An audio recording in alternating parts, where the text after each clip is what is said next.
من لا نبي بعده أما بعد فأعوذ بالله السميع العليم من الشيطان الرجيم بسم الله الرحمن الرحيم قال الله عز وجل الله نزل أحسن الحديث كتابا متشابها مثانيا تقشعر منه جلود الذين يخشون ربهم ثم تلين جلودهم وقلوبهم إلى ذكر الله ذلك هدى الله يهدي به من يشاء ومن يضلل الله فما له من هاد.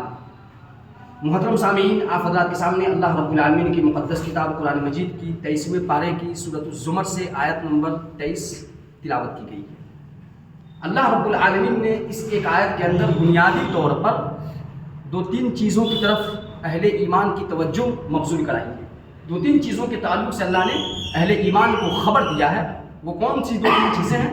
آئیے آج کے اس درس میں ہم اور آپ سماعت فرماتے ہیں۔ اللہ تبارک و تعالی ہمیں اور آپ کو سننے اور عمل کی توفیق عطا فرمائے، آمین۔ اللہ رب العالمین کا فرمان ہے اللہ نزل احسن الحدیث۔ پہلی بات تو یہ ہے کہ اللہ تبارک و تعالی نے اوصاف قرآن کا تذکرہ کیا ہے۔ قرآن مجید جو اللہ کی کتاب ہے اس کی ایک اللہ رب العالمین نے یہاں پر صفت بیان فرمائی ہے۔ اللہ وہ ہے نزل احسن الحدیث، جس نے سب سے سچی اور بہترین بات کو نازل فرمایا ہے۔ مطلب اس کتاب کی جیسا دنیا کی کوئی بھی کتاب ہو اور کتنا ہو زبردست گرنتھ کیوں نہ ہو، اس سے زیادہ درست اور سچی بات اس گرنتھ کے اندر نہیں ہو سکتی ہے۔ بھلے کچھ چیزیں کچھ باتیں آپس میں مل تو سکتی ہیں لیکن اس سے بہتر نہیں ہو سکتی۔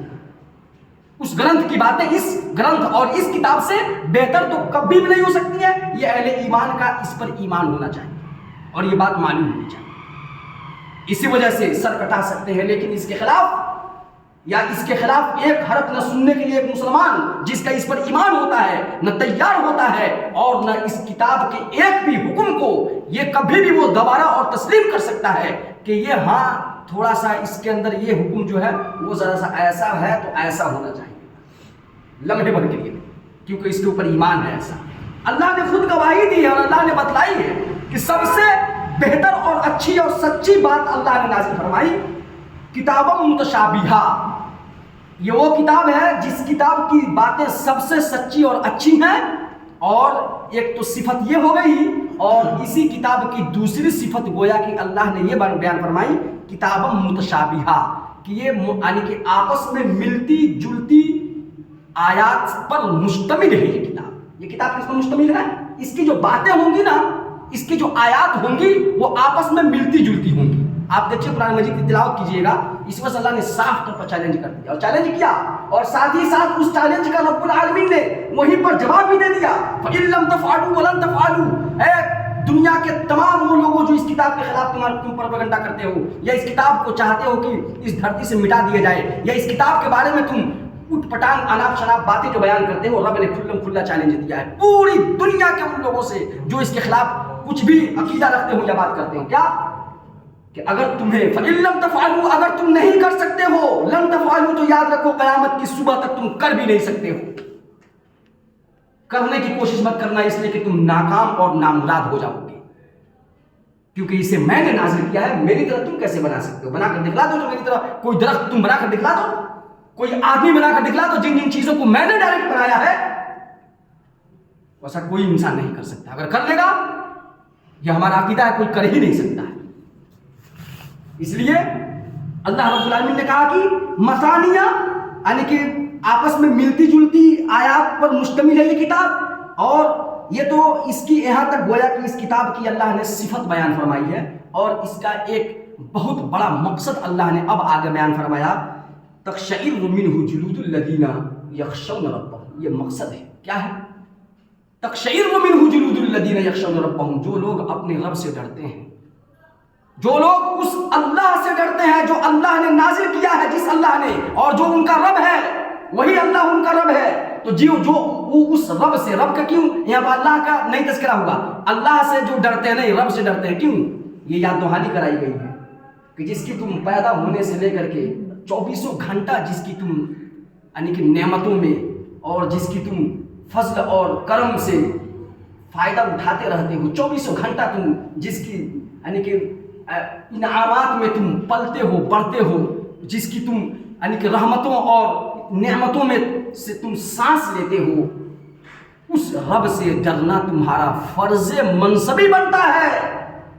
ارے کتنی ناشکری کرو گے تم، کتنا بڑا ناشکرا بنو گے؟ وہ رب تمہیں کون کون سی چیز، کتنی نعمتوں سے نوازے ہوا ہے۔ کیسے تمہارا دل گوارا کر لیتا ہے کہ اتنا بڑا جو منعم ہے، انعام کرنے والا، جو محسن ہے، احسان کرنے والا، اگر اس کا واقعی میں کوئی شکر گزار نہیں ہوا تو کس کا شکر گزار ہوگا؟ اگر اس کو جس نے نہیں پہچانا تو دنیا میں پہچانا کس کو اس نے؟ کیا فائدہ ہوا؟ تم کس کو پہچان لو، سرچ کر لو، سب کچھ کر لیے، لیکن رب کی اگر تمہیں معرفت نہیں حاصل ہو پائی تو تم ناکام ہو، نامراد ہو، خائب ہو، خاسر ہو۔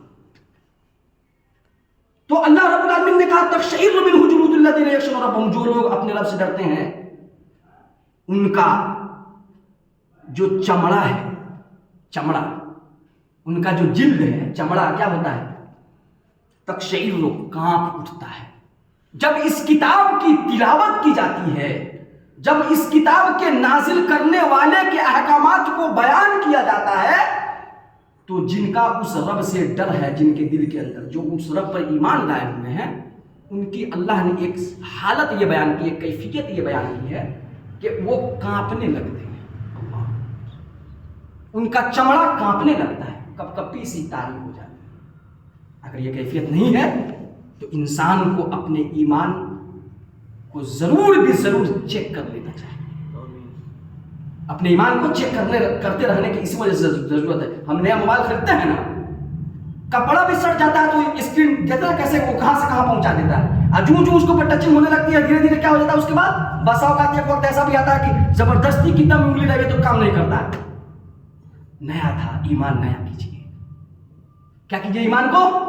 کہ کوئی بھی حکم سنے اور اس کے اثرات اس کے اوپر فوراً مرتب ہو جائے، ہمارے اعضاء اور جوارح کے اوپر فوراً اثرات مرتب ہو جائیں۔ کوئی بھی اسلام کا حکم سنے تو، اور اگر ہمارے اوپر اس کے اثرات مرتب نہیں ہو رہے ہیں، کوئی ایکٹیویٹیز ہمارے اندر سننے کے بعد نہیں پیدا ہو رہی ہے، تو کہیں نہ کہیں ہمارا ایمان پھر وہی دباؤ، اور اس کے اوپر پیر سے یا ایڑی سے وہ ٹچ تھا، وہ کیا انگلی سے کرنے کا، اور انگلی کو اس پر دبایا جاتا، اب آپ ایڑی سے بھی دبائیے گا تو شاید موبائل وہ تب جا کے کام کرے۔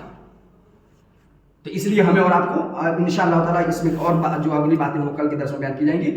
گویا کہ جو آج کے درس کا خلاصہ یہ ہے کہ اللہ رب العالمین نے قرآن مجید کی جو دو صفات بیان فرمائی ہیں اور ایک مقصد کو واضح کیا ہے، ایک مقصد کو اللہ نے بتلایا ہے کہ کیوں اللہ نے اس کو نازل کیا، وہ یہ ہے کہ جب اس کتاب کو ہم سنیں، ہمارا ایمان ویسا ہونا چاہیے کہ جب اس کتاب کو ہم سنیں تو ہمارے چمڑے کے اوپر، ہمارے جسم کے اوپر کپ کپی طاری ہو جائے۔ اللہ تعالیٰ ہمیں اور آپ کو اس پر عمل کی توفیق عطا فرمائے۔